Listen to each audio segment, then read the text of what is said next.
श्री शिवाय नमस्तुभ्याम, हर हर महादेव, जय महाकाल। कैसे हैं आप सभी लोग? देखिए, आप सभी लोगों को एक छोटा सा उपाय, त्रिओम जल वाला उपाय आप सभी लोगों को करना है। महादेव इतना देंगे कि आपने कभी सोचा भी नहीं होगा। मात्र 11 दिन में आपकी बड़ी से बड़ी कामना पूरी जरूर होगी। काफी सारे लोगों के कमेंट आते हैं कि भैया हम काफी समय से उपाय कर रहे हैं लेकिन हमें हमारे उपायों का फल ही नहीं मिल रहा है। ऐसी क्या गलती कर रहे हैं जिसकी वजह से हमें हमारे उपायों का फल नहीं मिल रहा, हमारी इच्छा, हमारी मनोकामना पूरी नहीं हो रही है? तो एक छोटा सा उपाय कर लीजिएगा, आपकी समस्त मनोकामनाएं पूरी जरूर होगी। पूज्य गुरु जी की कथा से सुन करके और समझ करके पूरे उपाय को बड़े ही विस्तार से बताऊंगा, परंतु उससे पहले आप सबसे एक छोटी सी प्रार्थना कि जो लोग पहली बार आए हैं चैनल को सब्सक्राइब जरूर कीजिएगा और वीडियो को लाइक करके देवादिदेव महादेव जी का कोई सा भी प्यारा नाम कमेंट बॉक्स में लिखना मत भूलिएगा। कल का बहुत ही विशेष दिन है, सोमवार के दिन आपको ये उपाय करना होता है। इस पूरे वीडियो में हम 3 महा उपायों के बारे में बात करेंगे जो कि आपकी अलग अलग कामना पूर्ति के लिए सिद्ध होंगे। तो ध्यान से सुनते चले जाना, समझने की कोशिश करना। सबसे पहले बात करते हैं पहले वाले उपाय की। पहला वाला जो उपाय है ना, ये किन लोगों को करना है? देखिए, मैंने आपको पहले भी कहा था कि काफी सारे लोगों के कमेंट आते हैं कि भैया हमने सोमवार के भी उपाय कर लिए, प्रदोष के भी कर लिए, शिवरात्रि के भी कर लिए, हमें हमारे उपायों का फल ही नहीं मिल रहा है।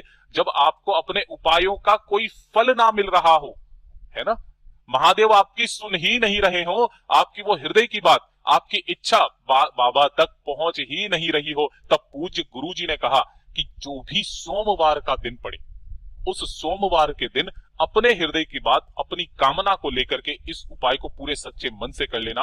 वो आपकी कामना महादेव तक पहुंचेगी भी और कामना पूरी होगी भी। एक छोटा सा उपाय आपको लेना होगा इस तरीके से, बेलपत्र। कितने? 3 बेलपत्र। त्रिओम जल का उपाय है। 3 बेलपत्र आपको लेने हैं जो कहीं से भी खंडित ना हो। ध्यान रखना, नीचे की डंडी भी होनी चाहिए। काफी सारे लोग इसे तोड़ देते हैं, तो आपको तोड़ना नहीं है। 3 डंडी मतलब इस तरीके से 3 बेलपत्र ले लेना और 1 लोटा शुद्ध जल अपने घर का लेना, ठीक है। और इसी के साथ में आपको लेना होगा थोड़ा सा चंदन। जो चंदन आपको मिल जाए, कोई जरूरी नहीं है कि यहाँ पर आप लाल चंदन लो, पीला चंदन लो, सफेद चंदन लो। पूज्य गुरु जी ने कहा तो थोड़ा सा ले लेना चंदन, लाल पीले चंदन की नहीं कहा। तो जो चंदन आपको मिल जाए वो चंदन ले लेना। और इसी के साथ में आपको एक दीपक तैयार करना है। लेकिन ये चीज ध्यान रखना, यहाँ पर क्रम में जो दीपक आप तैयार करोगे, ये करोगे आटे का दीपक। किसका? आटे का दीपक तैयार करोगे। इसके अंदर जो बाती लगाओगे वो लगाओगे गोल बाती, ठीक है। और इसके अंदर गाय का घी भरोगे। किसका घी? गाय का घी भरोगे, ठीक है। इन सभी चीजों को लेकर के आपको पहुंच जाना है बाबा के मंदिर शिवलिंग के पास में।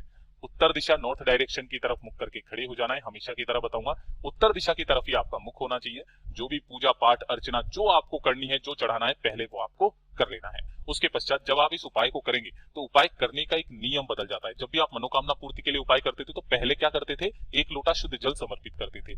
यहाँ पर आपको क्या करना है, जो 3 बेलपत्र लिए हैं, है ना, उसमें से जो पहली बेलपत्र है, उस पहली बेलपत्र को माता अशोक सुंदरी के स्थान पर आपको समर्पित करनी है अपनी मनोकामना कहते हुए, ठीक है ना। किस तरीके से करोगे? डंडी रहेगी जलाधारी की तरफ, जैसा इसमें चित्र में बताया गया है, और बीच वाली पत्ती का मुख रहेगा शिवलिंग की तरफ।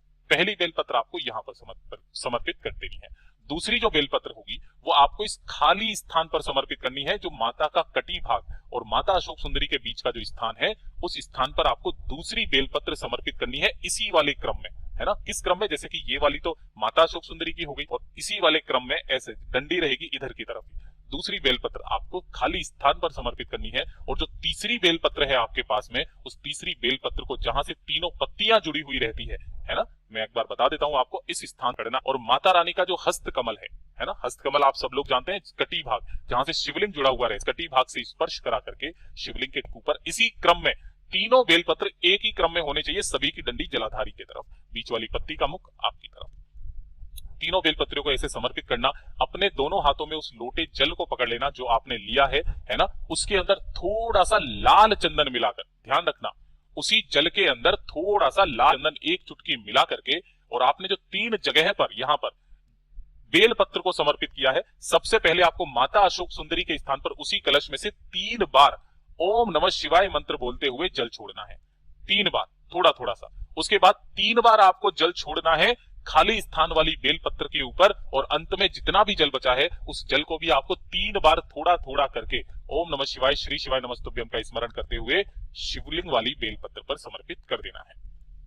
दोनों हाथों से इस शिवलिंग को आपको पकड़ना है, छूना है दोनों हाथों से, अपने हृदय की बात, अपनी मनोकामना, जो भी उपायों का फल आपको नहीं मिल रहा है उन उपायों का फल पाने की कामना करते हुए निवेदन करके, जब आप महादेव जी की मंदिर से बाहर की तरफ आएंगे तो शिवालय की चौखट पर जो आप एक मिट्टी का दीपक लेकर के आए हो, उस दीपक को, सॉरी आटे का दीपक लेकर के आए हो, उस दीपक को आपको शिवलिंग की चौखट पर समर्पित करके आ जाना है। चाहे कितनी भी बड़ी मनोकामना क्यों ना हो, पूरी जरूर होगी। पूज्य गुरु जी का बहुत अद्भुत और अचूक उपाय है, जरूर कीजिएगा। अब बात करते हैं दूसरे वाले उपाय की। देखिए दूसरा वाला उपाय किन लोगों को करना है, ये चीज ध्यान से सुनिएगा और ये आपके लिए सबसे ज्यादा खास होने वाला है। देखिए अगर आपके घर में धन नहीं आ रहा, पैसे को लेकर के समस्या है, तो पूज्य गुरु जी ने कहा कि आपके घर में धन भी आएगा, है ना, और बड़े से बड़ा कर्जा भी उतरेगा ही उतरेगा।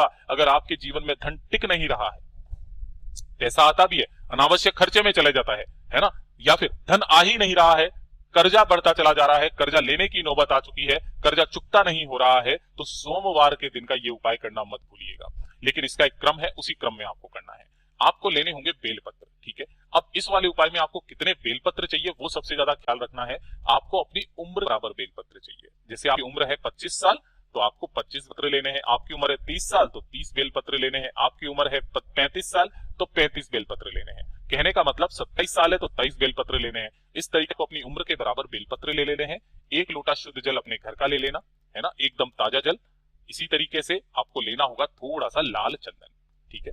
जो भी आप लाल चंदन लो ना, कोशिश किया कीजिए कि ओरिजिनल लाल चंदन लें। जिस तरीके से ये मुठिया होती है, इसे घिस करके जो निकाला जाता है चंदन, ठीक है।